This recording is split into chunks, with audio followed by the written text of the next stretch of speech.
주의 빛과 주의 진리를 보내시어 나를 인도하시고 주의 거룩한 산과 주께서 계시는 곳에 이르게 하소서. 세상의 어둠과 사탄의 거짓이 우리를 둘러싸도 빛과 진리로 우리를 이기게 하시는 주님, 이 한 주도 기도와 말씀 가운데 힘있게 시작하게 하시니 감사합니다. 주와 함께 시작하였사오니 내내 주와 동행하게 하옵시고 마침내 주의 거룩한 산 주께서 계시는 곳에 기쁘게 이르러 큰 상급과 칭찬으로 배부르게 하옵소서. 예수님 이름으로 기도드립니다.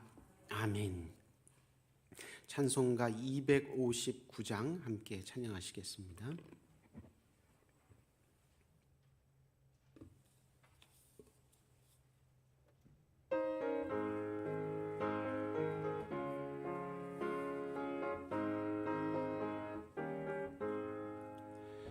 예수 십자가에 흘린 피로써 그대는 씻기어 있는가? 더러운 죄 희게 하는 능력을 그대는 참 의지하는가? 예수의 보혈로 그대는 씻기어 있는가? 마음속에 여러 가지 죄악이 깨끗이 씻기어 있는가? 주 예수와 밤낮으로 늘 함께 그대는 행동을 하는가? 아무 때나 어디서나 그대는 십자가 붙들고 있는가? 예수의 보혈로 그대는 씻기어 있는가? 마음속에 여러 가지 죄악이 깨끗이 씻기어 있는가? 주님 예수 다시 올 때 그대는 영접할 예복이 있는가? 그대 몸은 거룩한 곳 천국에 들어갈 준비가 됐는가? 예수의 보혈로 그대는 씻기어 있는가? 마음속에 여러 가지 죄악이 깨끗이 씻기어 있는가? 모든 죄에 더러워진 예복을 주 앞에 지금 다 벗어서 샘물같이 솟아나는 보혈로 눈보다 더 희게 씻으라. 예수의 보혈로 그대는 씻기어 있는가? 마음속에 여러 가지 죄악이 깨끗이 씻기어 있는가?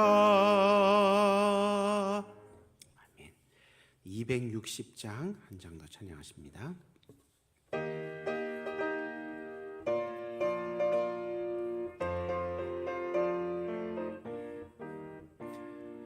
우리를 죄에서 구하시려 주 예수 십자가 지셨으리.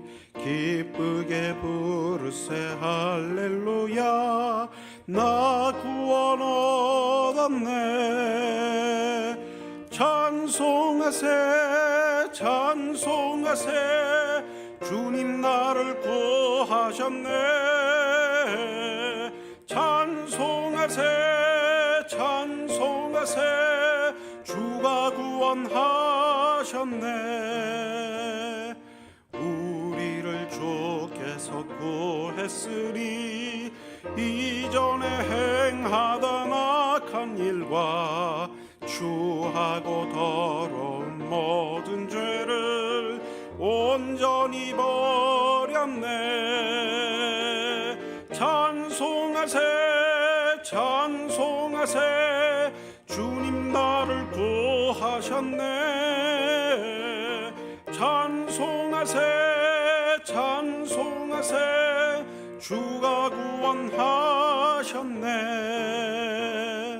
나 지금 죄에서 사함받아 거룩한 백성이 되었으니 이 육신 장막을 벗을 때도 겁날 것 없겠네 찬송하세 찬송하세 주님 나를 구하셨네 찬송하세 찬송하세 주가 구원하셨네 우리가 이 세상 떠날 때에 예수의 손목을 굳게 잡고 영원히 즐거운 천국에서 주 함께 살겠네 찬송하세 찬송하세 주님 나를 구하셨네 찬송하세 찬송하세 주가 구원하셨네 아멘. 오늘 우리에게 주시는 말씀은 사도행전 10장 34절에서 43절까지 말씀입니다. 사도행전 10장 34절에서 43절까지 말씀을 저와 여러분이 한 목소리로 함께 읽겠습니다. 사도행전 10장 34절에서 43절입니다. 베드로가 입을 열어 말하되 내가 참으로 하나님은 사람의 외모를 보지 아니하시고 각 나라 중 하나님을 경외하며 의를 행하는 사람은 다 받으시는 줄 깨달았도다. 만유의 주 되신 예수 그리스도로 말미암아 화평의 복음을 전하사 이스라엘 자손들에게 보내신 말씀 곧 요한이 그 세례를 반포한 후에 갈릴리에서 시작하여 온 유대에 두루 전파된 그것을 너희도 알거니와 하나님이 나사렛 예수에게 성령과 능력을 기름 붓듯 하셨음에 그가 두루 다니시며 선한 일을 행하시고 마귀에게 눌린 모든 사람을 고치셨으니 이는 하나님이 함께 하셨음이라. 우리는 유대인의 땅과 예루살렘에서 그가 행하신 모든 일의 증인이라. 그를 그들이 나무에 달아 죽였으나 하나님이 사흘 만에 다시 살리사 나타내시되 모든 백성에게 하신 것이 아니요 오직 미리 택하신 증인 곧 죽은 자 가운데서 부활하신 후 그를 모시고 음식을 먹은 우리에게 하신 것이라.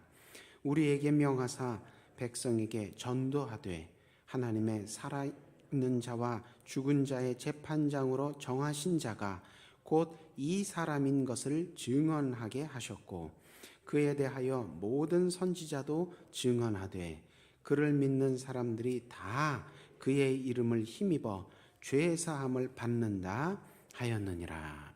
아멘. 성령의 계절에 초대교회에 주셨던 설교들을 묵상하며 오늘날 우리의 신앙을 점검하고 결단하고 있습니다. 베드로를 통해 들려주셨던 성령의 음성을 오늘 다시 들을 때 믿음의 응답을 드리고 열매 맺는 은혜가 있으시기를 소망합니다.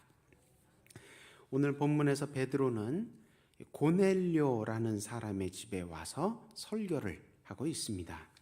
고넬료라는 사람은 사마리아 지방의 가이사랴라는 도시에 주둔해 있는 로마 군대의 백부장입니다.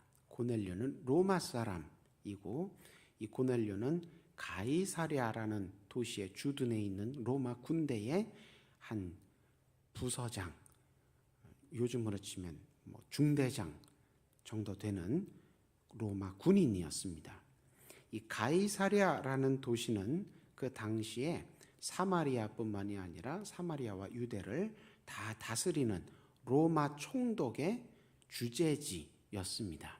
그러니까 예전에 예수님 때는 로마의 총독이 예루살렘에서 유대 지역을 다스리고 그 북부 지방 사마리아 지방은 다른 분봉왕들이 다스렸었는데, 지금은 가이사랴라는 사마리아 도시에서 사마리아 북부와 유대 남부 지방을 다 로마 총독이 다스리던 그런 시대였습니다.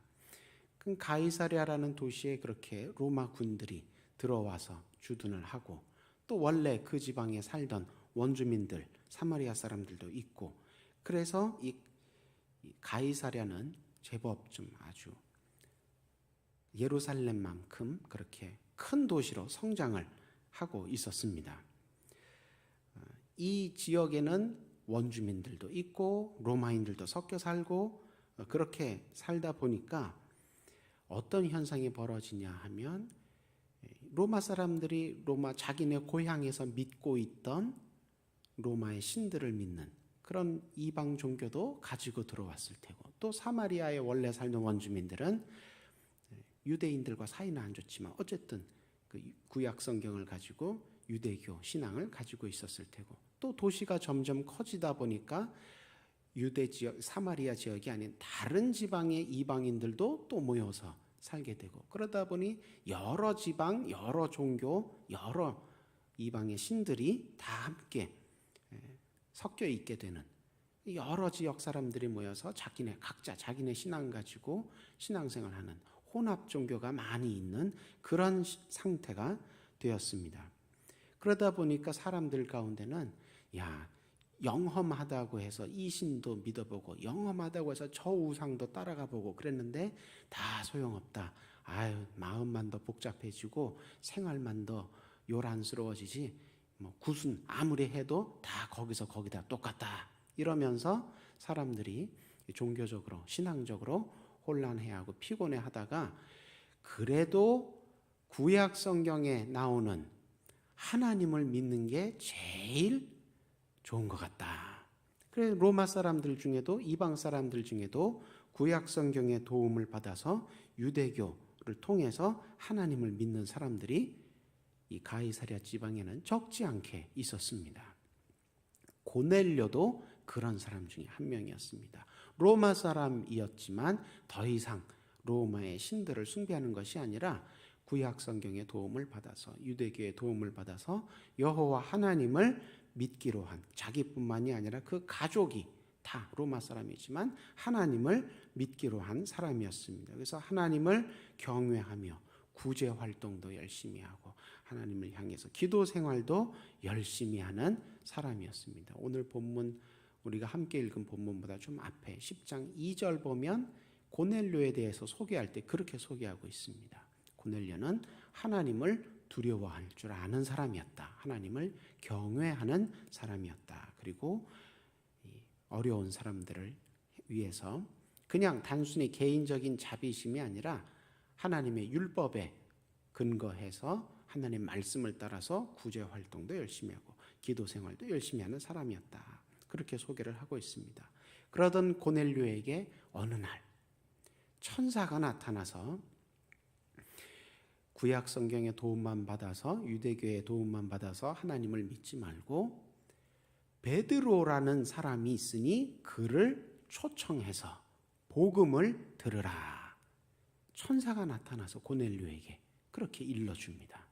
그래서 고넬료는 요빠에 있는 베드로에게 사람을 보내서 우리 집에 오셔서 예배를 드려 주십시오. 말씀을 전해 주십시오.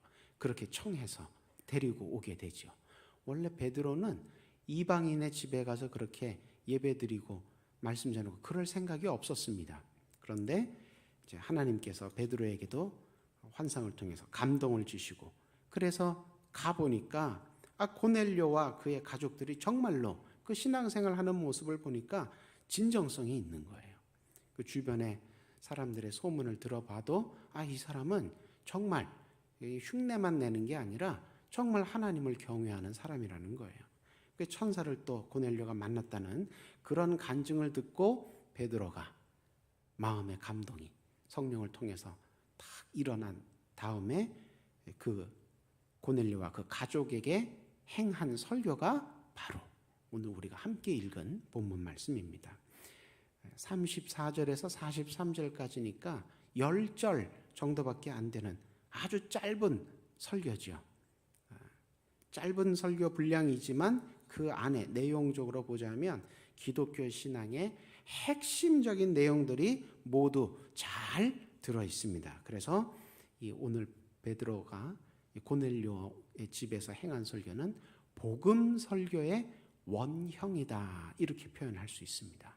그 짧은 내용이지만 아주 그 내용이 다 핵심적인 내용이 들어 있습니다. 그래서 오늘 우리도 이 말씀을 들을 때 내가 신앙생활 교회 다니면서 한다고는 했지만 잠시 잊어버리고 있었던 것 혹은 미처 주목하지 못했던 것이 있었는지 이 말씀을 통해서 점검하고 또 가다듬어서 고넬료와 그의 집과 초대교회에 임했던 은혜와 진리로 풍성하게 우리도 채워지시기를 소망합니다.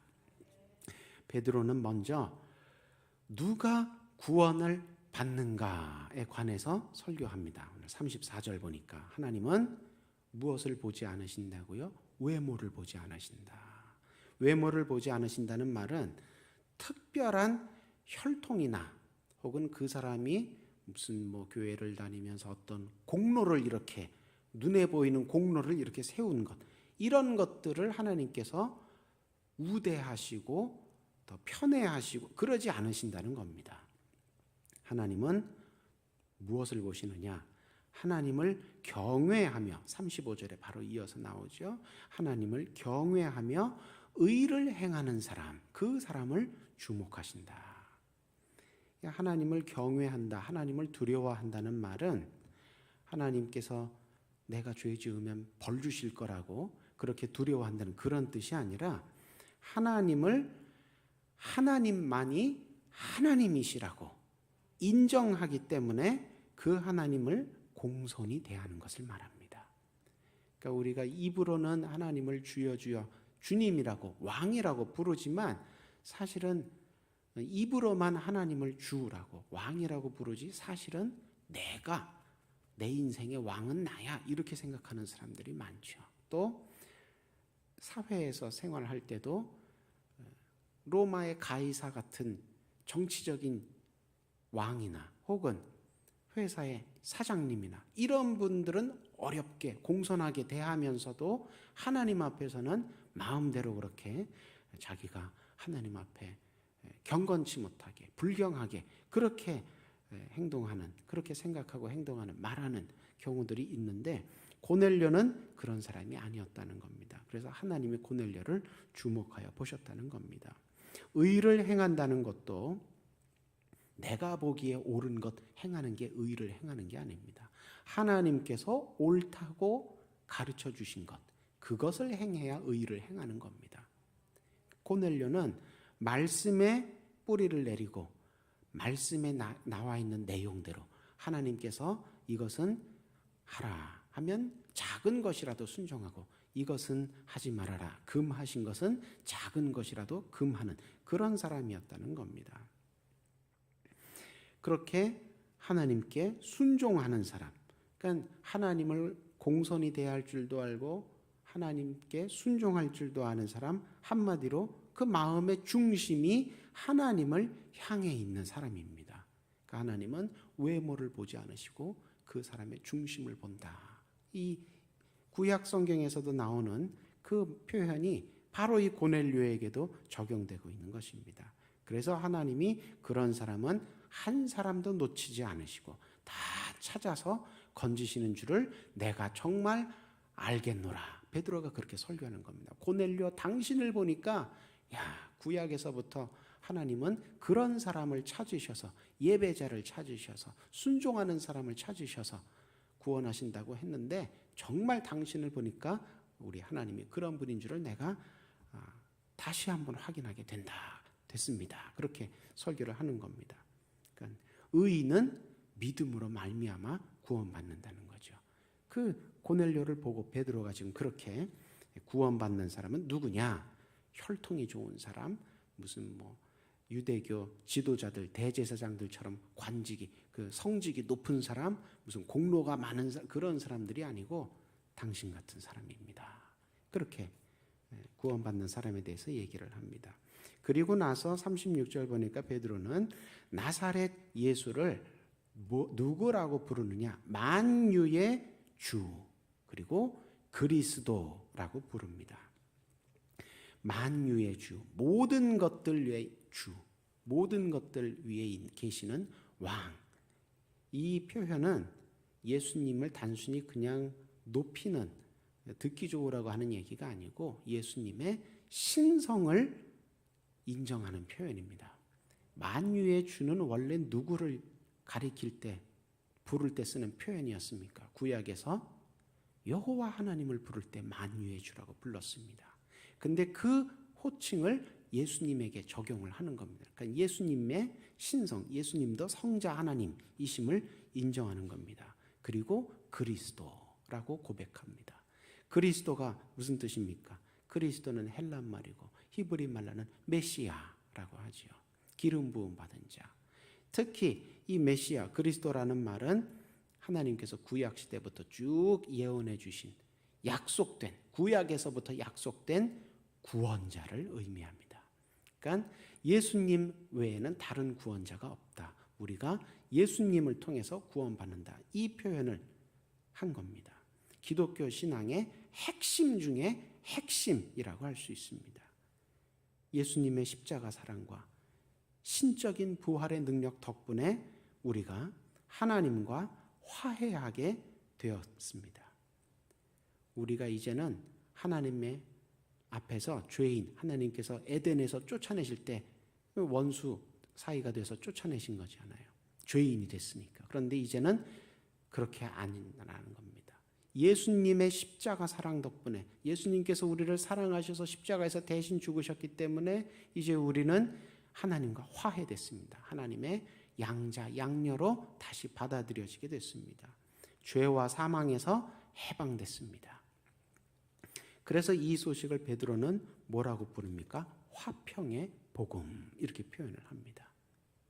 화평의 복음은 단지 우리가 예수님 믿으면 마음 편안하게 살 수 있습니다. 이런 정도의 뜻이 아닙니다.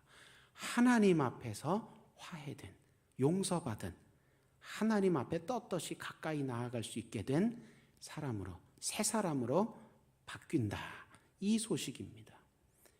우리가 죄와 사망, 우리 힘으로는 이길 수 없었는데 예수님 덕분에 이기게 됐다는 겁니다. 그러니까 기쁜 소식이죠. 승전보지요.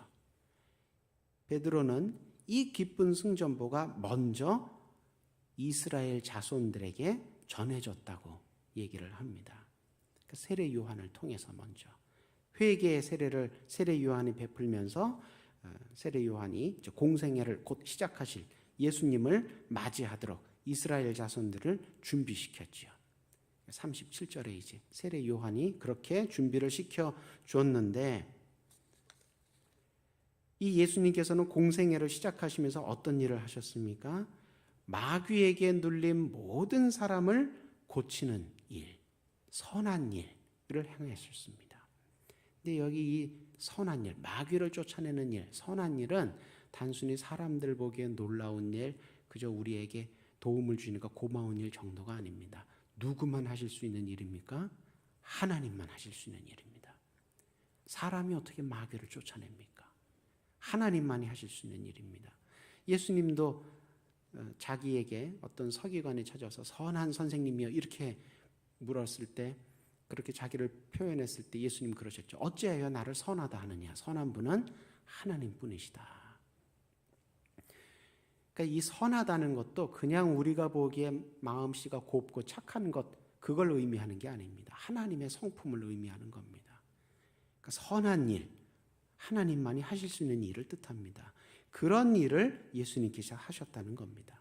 사람의 능력이나 노력으로 행한 것이 아니고 하나님께서 하나님의 성령을 기름 붓듯 부어주시고 하나님의 능력을 기름 붓듯 부어주셨기 때문에 그렇게 예수님께서 우리에게 선한 일을, 하나님만이 하실 수 있는 일을 하실 수 있었다. 베드로가 그렇게 얘기합니다. 하나님의 성령, 하나님의 능력이 충만했다는 것은 하나님께서 함께 하셨다는 뜻입니다. 그러니까 예수님은 지상에서 공생에 사역하실 때 혼자 하신 게 아니에요. 아버지와 함께 하신 겁니다. 아버지와 함께. 그런데 그 예수님을 유대인들은 어떻게 했습니까? 하나님으로부터 오신 그리스도임을, 메시아임을 부인했습니다. 더 나아가 예수님을 향해 대적했지요. 그리고 심지어 예수님을 어떻게 했습니까? 39절에 나오는 대로 십자가에 못 박아 죽이기까지 했습니다. 그러나 40절, 하나님 아버지께서 사흘 만에 다시 살리셨지요. 그래서 십자가로 예수님은 우리의 죄와 사망의 문제를 다 해결하시고 또 부활하심으로 우리에게 어떤 미래, 어떤 영광이 예비되어 있는지 생생하게 보여주셨다는 것을 베드로가 고넬료에게 차근차근 짧지만 정확하게 설명해 주고 있습니다. 베드로는 41절에서 자기가 부활하신 예수님을 실제로 만난 사람들 가운데 하나다, 그렇게 고백을 하면서 예수님께서 그리스도이심을, 또 장차 살아있는 자와 죽은 자를 심판하러 다시 오심을 널리 알리고 확실하게 증언하라는 사명을, 부활하신 예수님 만난 자기와 사도들이 그런 사명을 받았다, 그렇게 고백을 합니다. 그런데 사실 이 사명은, 예수 그리스도에 대한 이 사명은 자기네가 처음 받은 게 아니고 사실은 구약의 선지자들 때부터 하나님께서 이와 같이 증인을 불러서 세우셨었다고 설명을 합니다. 그래서 누구든지 예수님을 믿으면 예수님의 이름으로, 다시 말해 예수님의 권세 아래 하나님께 용서받고 하나님 품에 안기게 됩니다. 하나님의 양자, 양녀로 인정받게 됩니다. 그렇게 설교를 합니다. 그 죄 사함을 받는다는 말은 단순히 그냥 죄만 용서받는다는 뜻이 아니고 하나님과의 관계가 회복되고, 그래서 심판주와 죄인의 관계가 아니고 이제는 하나님이 우리 아버지 되시고 우리는 하나님의 양자, 양녀로 품에 안기게 된다, 그런 뜻입니다.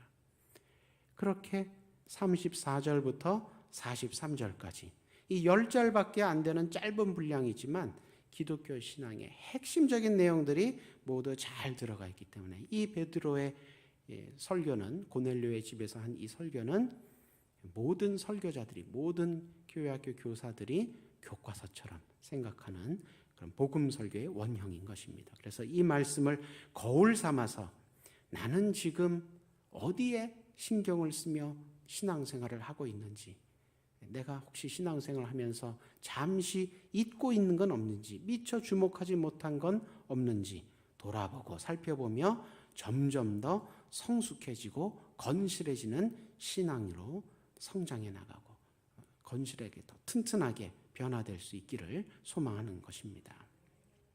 하나님은 외모가 아니라 중심을 보신다고 하는데 나는 무엇을 더 중시하고 있는지, 특히 전도할 때 내가 사람을 외모에 속아서 전도할 때 그렇게, 하나님은 외모를 안 보시고 중심을 보시는데 전도자인 나는 외모를 보고 그렇게 사람을 선택하고 전도하려고 하지는 않는지, 이 오늘 본문 말씀을 거울 삼아서 경각심을 우리가 가져야 한다는 겁니다. 우리가 의를 행할 때도, 말씀대로 행할 때도 이게 과연 나를 높이려고, 내 공로를 쌓으려고 하나님 말씀대로 살려고 하는 건지, 아니면 하나님을 사랑하기 때문에 하나님께서 옳게 여기시는 것을 나도 행해서 내가 사랑하는 하나님을 기쁘시게 하려고 내가 말씀대로 살려고 하는 건지, 이 주의를 기울여서 우리가 각자의 신앙생활을 돌아보고 살펴봐야 한다는 겁니다. 예수 그리스도에 대해서도 내가 정말 오늘 본문 말씀에서 또 베드로가 설명하고 있는 것처럼 내가 예수 그리스도에 대해서도 정말 그렇게 분명하게 확실하게 알고 있는지, 믿고 있는지, 전하고 있는지, 이 스스로 우리가 평가를 해봐야 한다는 겁니다. 그래서 혹시 내가 좀 흐릿하게 알거나 믿고 있는 부분이 있다면, 혹은 부족한 부분이 있다면 보충을 해서 어느 한쪽으로 기울어지지 않도록, 어느 한쪽이 비어 있지 않도록 그렇게 건강하고 균형 잡힌 신앙이 되도록 가꾸어 나가야 한다는 겁니다. 이 오늘 본문 말씀이 기준점이 되는 거죠. 오늘 본문 말씀을 10절밖에 안 되는 짧은 구절이지만 요거를 자처럼, 기준처럼 삼아서 기울어지지 않았는지, 내가 모자라진 않은지 이렇게 대보고 재봐야 한다는 겁니다. 이렇게 해서 내 신앙을 그렇게 건강하고 균형 잡힌 신앙이 되도록 가꾸는 게 중요한데, 왜 그래야 하냐면 이 세상과 사탄이 우리를 유혹하고 시험할 때 불시해야 합니다. 불시에 유혹하고 시험할 때 우리의 신앙이 건강하게 균형이 잘 잡혀 있어야 그 유혹과 시험 앞에 적절하게 대처를 잘 할 수 있지, 내가 이게 한쪽으로 기울어져 있거나 어느 한쪽이 비어 있는데 모르고 있다면은 불시에 시험에 들어가게 됐을 때 그 기울어진 부분 때문에, 그 비어 있는 부분 때문에 내가 속기도 하고 넘어지게도 된다는 겁니다. 그래서 균형 있는, 잘 균형이 잡힌 건강한 신앙이 그래서 중요하다는 겁니다. 예를 들어서 우리 신앙생활 할 때, 전도할 때 구원받아야 된다고 많이 강조하죠. 하나님께 구원받아야지. 하나님께 구원받아야 우리가 이 세상 사는데 의미가 있는 거다, 가치가 있는 거다, 세상 거에 속지 말고 구원받아야 된다고. 맞는 얘기죠. 그런데 구원을 그렇게 강조할 때 자칫 하나님의 은혜를 놓치면 그 구원을 강조하는 믿음이 어떻게 됩니까? 바리새인들처럼 공로주의가 됩니다. 하나님의 은혜로 내가 하나님을 믿는 게 아니라 내 노력으로, 내 열심으로 하나님을 믿는다. 그렇게 구원을 향한 믿음이 변질되는 겁니다. 그 바리새인들이 그랬죠. 성경에 다 나와 있는 이 균형 잡히지 못한 기울어진 믿음들의 예들이 있습니다. 근데 그게 오늘날 우리에게도 반복될 수 있다는 겁니다. 또 우리가 신앙생활할 때, 교회 생활할 때 은혜 받아야 된다고, 은혜가 교회에 충만해야 된다, 내 삶 가운데도 은혜가 풍성해야 된다, 은혜에 대해서 강조 많이 하죠. 근데 그 은혜에 대해서는 그렇게 관심을 갖고 강조하는데 자칫 은혜 받은 이후에 우리가 해야 하는, 예를 들면 선교, 이런 거에 관심이 좀 적어지면 어떻게 됩니까? 은혜는 넘치는데 선교가 적어지면, 그러면 그 교회는 어떤 교회가 됩니까? 하나님 보시기에 게으른 교회가 되는 거죠. 요한계시록에도 그런 교회들이 많이 나오지 않습니까? 하나님께 은혜는 많이 받았는데, 사랑은 많이 받았는데 게으른 교회, 힘없는 교회가 된다는 겁니다. 그리고 그렇게 교회가 이 은혜를 많이 받았어도 섬김이 적어지면 그럼 교회가 좀 굳어집니다. 배타적으로 굳어져서 자기만 알게 되고 다른 사람들을 새신자들을 환영도 잘 안 하고 전도도 잘 안 하고, 이제 그런 점점 굳어져가는, 첫사랑을 잃어버리는 그런 교회가 돼버린다는 겁니다. 처음부터 그랬겠냐 말이에요. 아니죠. 처음에는 복음의 내용을 다 알고 있었는데 신앙생활 하다 보니까 이게 좀 우리가 온전치 못하니까 기울어지는 거예요. 근데 그 기울어진 것을 기준을 딱 세워서 다시 균형을 잡고 부족한 건 메꾸고 이래야 되는데, 그런 부분들이 잘 되지 않으면 이렇게 세상과 사탄의 그런 불시의 그런 유혹과 시험 앞에 넘어지게 된다는 겁니다. 베드로의 이 오늘 본문 설교는 길지 않은 설교입니다. 그러니까 가까이 두시고 자주 읽으시고 묵상하시고, 또 나뿐만이 아니라 내가 섬기는 부서, 교회 전체를 향해서도 오늘 본문 말씀에 비추어 보시면서, 우리 부서는 나뿐만이 아니라 우리 부서는, 또 우리 교회는 이 10절 되는 설교 말씀 가운데 어디에 혹시 약한 점이 없나 잘 그렇게 살펴보시면서 신앙생활을 하시기를 소망을 합니다. 그렇게 도울 부분이 발견이 되면 내가 또 힘이 써서 교회를 돕고 부서를 돕고, 또 고칠 부분이 있으면 얼른 고치고, 그래서 하나님의 온전한 성전으로 조금씩이라도 날마다 함께 지어져가는 수유동교회 권속들 다 되게 해달라고 그렇게 기도하시는 이 아침 되시기를 주님의 이름으로 축원합니다. 네, 기도하겠습니다. 말씀으로 우리와 함께 하시며 도우시는 주님, 말씀을 통해 우리의 신앙을 점검하고 가다듬고 더욱 성장해 나가도록 인도하시니 감사합니다. 말씀에 힘입어 복음으로 말미암아 우리 교회 성도들과 가정 모두 영육간에 잘 되고 복되고 강건하게 하옵소서. 또 교회의 울타리를 넘어 이 지역사회와 온 나라와 민족 가운데로 하나님의 은혜와 능력이 충만하게 되어서 많은 가난한 심령들이 복음으로 치유되고 회복되는 일에 우리의 예배와 우리의 기도가 그 시작점이 될 수 있도록 하나님 사용하여 주옵소서. 이 시간 우리 가운데 육신의 연약함으로 말미암아 하나님 앞에 기도하고 있는 환자들 위해 기도합니다. 하나님 어루만져 주셔서 모든 연약하고 상했던 부분들이 깨끗하게 치유되고 회복되게 하여 주옵소서. 사랑하는 마음으로 기도하는 간병인 가족 모두에게도 영육간의 강건함이 있게 하여 주옵시고, 특별히 오늘 사랑하는 가족의 상을 당하여서 장례 일정을 가고 있는 믿음의 가족이 있습니다. 하나님 기도하오니 그 가정 가운데 하늘의 소망과 위로로 함께하여 주옵시고, 비록 사랑하는 가족과 헤어져서 인간적으로는 슬프고 마음이 아프지만 하늘 소망을 품고 용감하고 은혜롭게 살아가는 첫날이 되는 오늘 되게 하여 주옵소서. 코로나로 인하여 많은 사람들이, 특히 작은 교회들, 해외 선교지들이 그동안 참 힘들었었습니다.